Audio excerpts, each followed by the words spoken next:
Bismillahirrahmanirrahim. Assalamualaikum warahmatullahi wabarakatuh.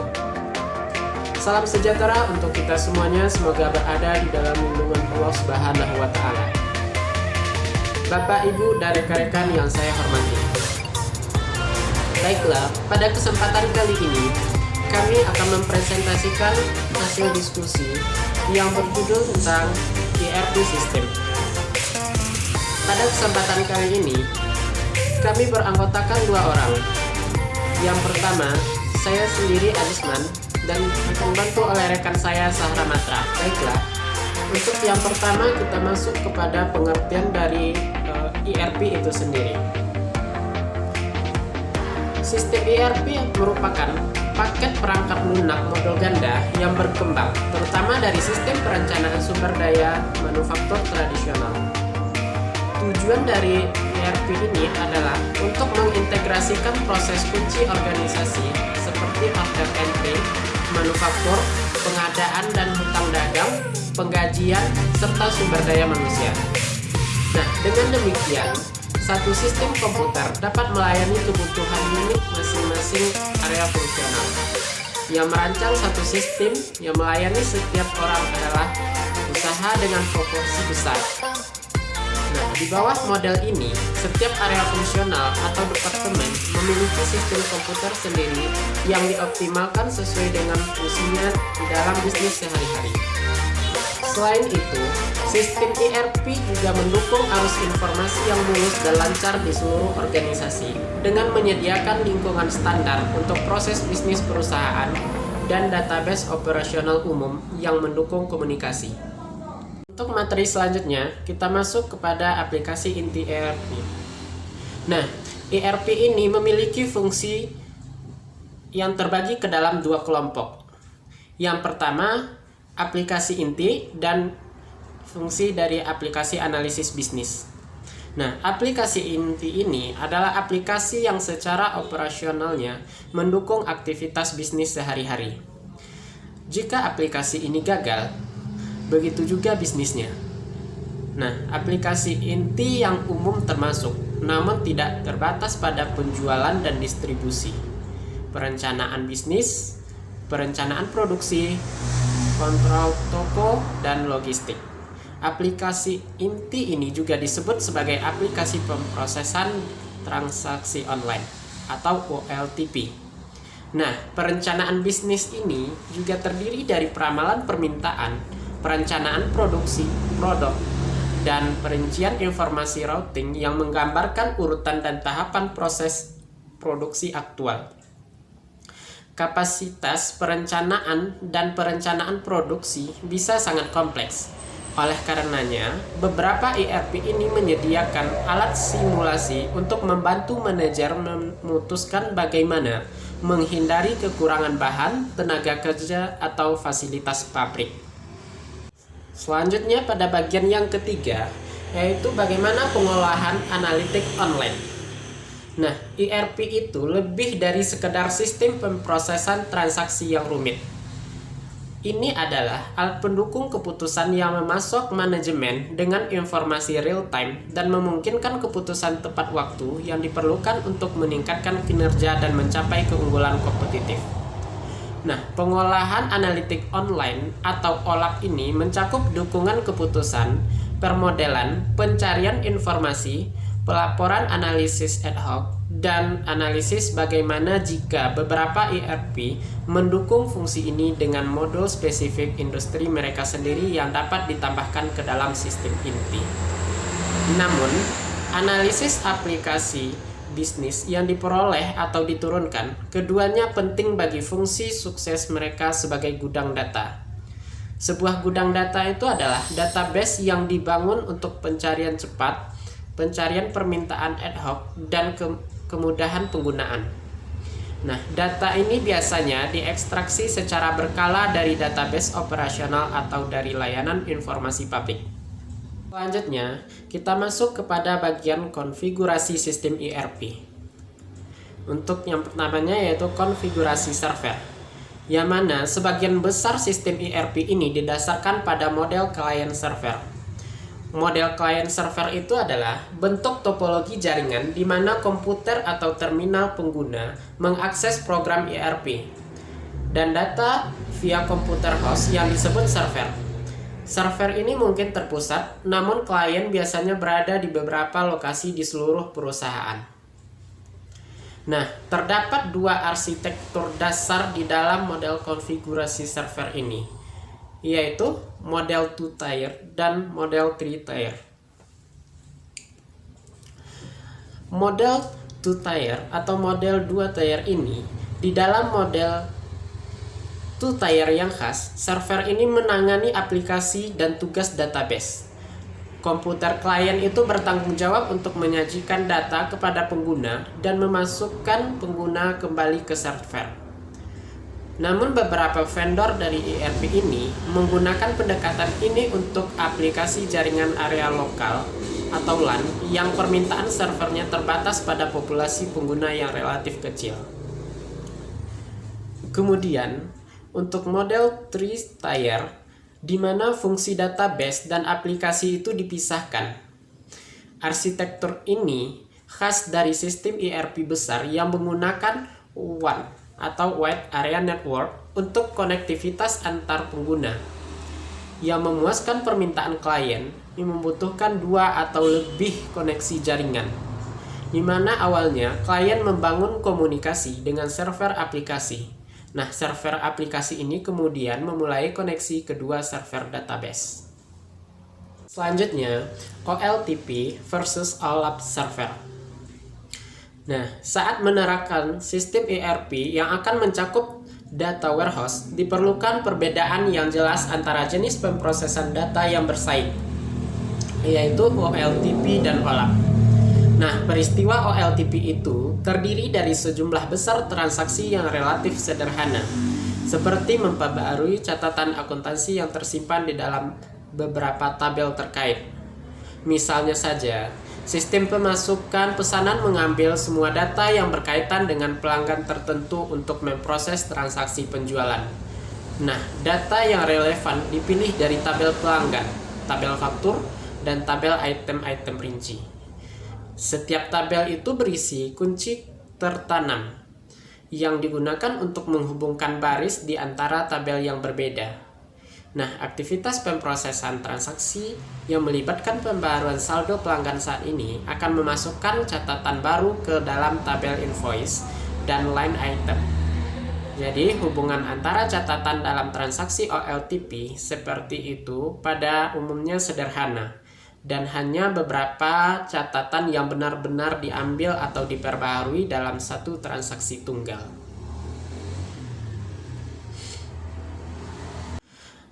Jadi, perbedaan antara OLAP dan OLTP ini dapat kita simpulkan di antaranya aplikasi OLTP ini mendukung tugas mission kritikal melalui query sederhana dari database operasional.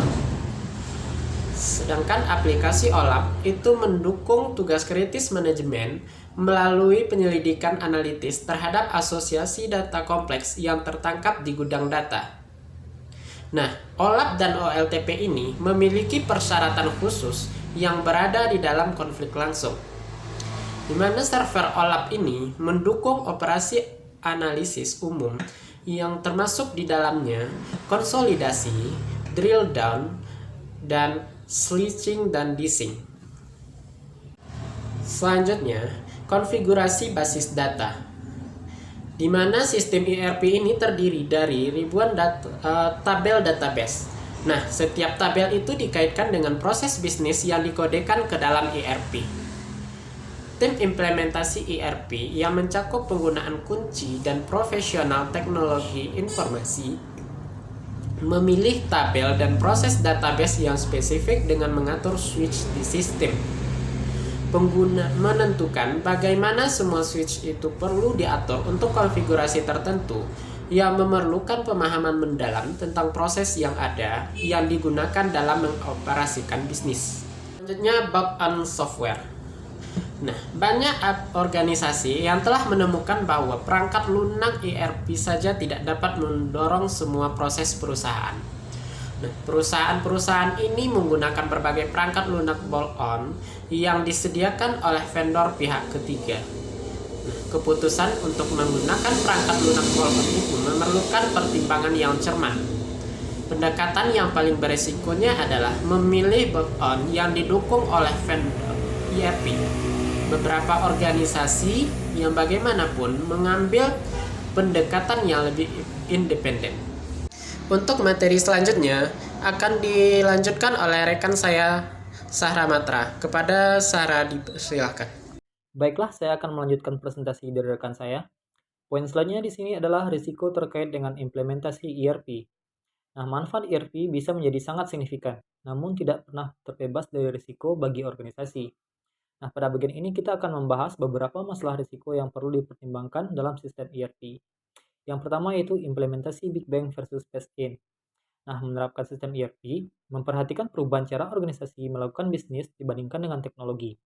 Akibatnya, sebagian besar kegagalan implementasi ERP adalah hasil dari masalah budaya di dalam perusahaan yang bertentangan dengan tujuan rekayasa ulang proses.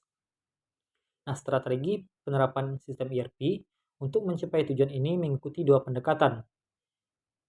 Menentukan budaya perusahaan dan dalam menentukan persyaratan sistem yang baru. Nah, kesediaan dan kemampuan perusahaan untuk melakukan perubahan terhadap ukuran implementasi ERP merupakan pertimbangan yang penting. Jika budaya perusahaan sedemikian rupa sehingga tidak ditolerir atau diinginkan, maka implementasi ERP tidak akan berjalan dengan baik. Menentukan budaya perusahaan dan dalam menentukan persyaratan sistem yang baru.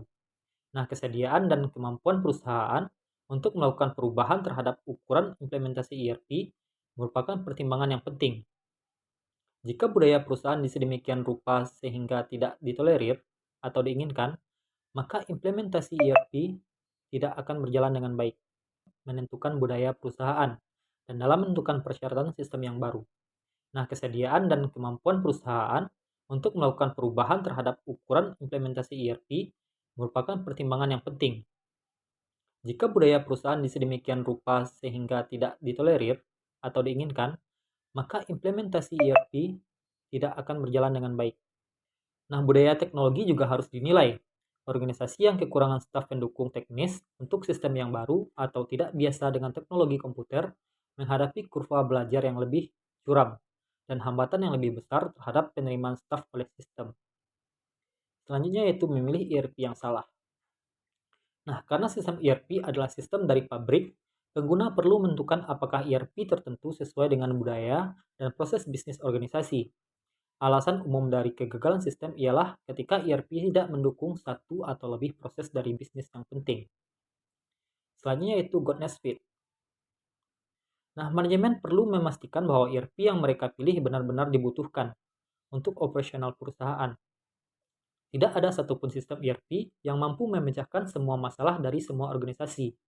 Ketika sebuah proses bisnis benar-benar unik, sistem ERP harus dimodifikasi untuk mengakomodasi perangkat lunak khusus industri. Atau untuk bekerja dengan sistem pewarisan custom made. Selanjutnya adalah masalah sistem skalabilitas. Nah, jika manajemen organisasi mengharapkan volume bisnis meningkat secara substansial selama masa sistem ERP, maka ada masalah skalabilitas yang perlu ditangani. Nah, untuk menggambarkan skalabilitas, ada 4 dimensi penting yang perlu diketahui. Yang pertama adalah ukuran, kecepatan, beban kerja, serta biaya transaksi. Selanjutnya yaitu memilih konsultan yang salah. Nah, menerapkan sistem ERP adalah suatu peristiwa yang kebanyakan organisasi hanya akan menjalaninya satu kali. Oleh karena itu, hampir semua implementasi ERP melibatkan perusahaan konsultan luar yang mengkoordinasikan proyek, membantu organisasi mengidentifikasi kebutuhannya, mengembangkan persyaratan untuk ERP, memilih paket ERP, serta mengelola dedukasi. Nah, keluhan yang paling umum adalah bahwa firma konsultasi menjanjikan seorang profesional yang berpengalaman, namun memberikan trainer yang tidak kompeten. Selanjutnya yaitu biaya tinggi dan overruns biaya. Nah, total biaya kepemilikan atau TCO untuk sistem ERP sangat bervariasi dari satu perusahaan ke perusahaan lainnya. Untuk menerapkan sistem menengah hingga besar, biaya berkisar dari ratusan ribu hingga ratusan juta rupiah. TCO meliputi biaya perangkat keras, perangkat lunak, layanan konsultasi, biaya personel internal, pemasangan, dan peningkatan, serta pemeliharaan ke sistem selama 2 tahun pertama setelah implementasi. Nah, risiko datang dalam bentuk biaya yang dianggap remeh dan tidak diantisipasi. Nah, beberapa masalah yang umum terjadi adalah terkait dengan pelatihan, sistem pengujian dan integrasi, serta konversi basis data sistem ERP yang baru. Selanjutnya adalah mengembangkan ukuran kinerja. Nah, kinerja ERP sangat mahal untuk diimplementasikan. Banyak manajer sering kecewa karena kurangnya penghematan biaya yang mereka capai dalam jangka pendek. Sebenarnya, sebagian besar kritik tentang keberhasilan kesepakatan ERP relatif terhadap apakah mereka memberikan keuntungan yang melebihi biaya mereka, atau sebaliknya. Nah, untuk menilai manfaatnya, manajemen terlebih dahulu perlu mengetahui apa yang mereka inginkan dan apa yang mereka butuhkan dari sistem ERP. Yang terakhir dari risiko ini adalah gangguan operasi. Nah, sistem ERP bisa mendatangkan malapetaka pada perusahaan yang menginstalnya. Dalam sebuah survei, Deloitte Consulting terhadap 64 perusahaan, 25% diantaranya mengakui bahwa mereka mengalami penurunan kinerja pada periode pasca implementasi ERP. Nah, kasus yang paling terkenal adalah Hershey Food Corporation yang mengalami masalah dalam memproses pesanan melalui sistem ERP barunya dan tidak dapat mengirim produknya.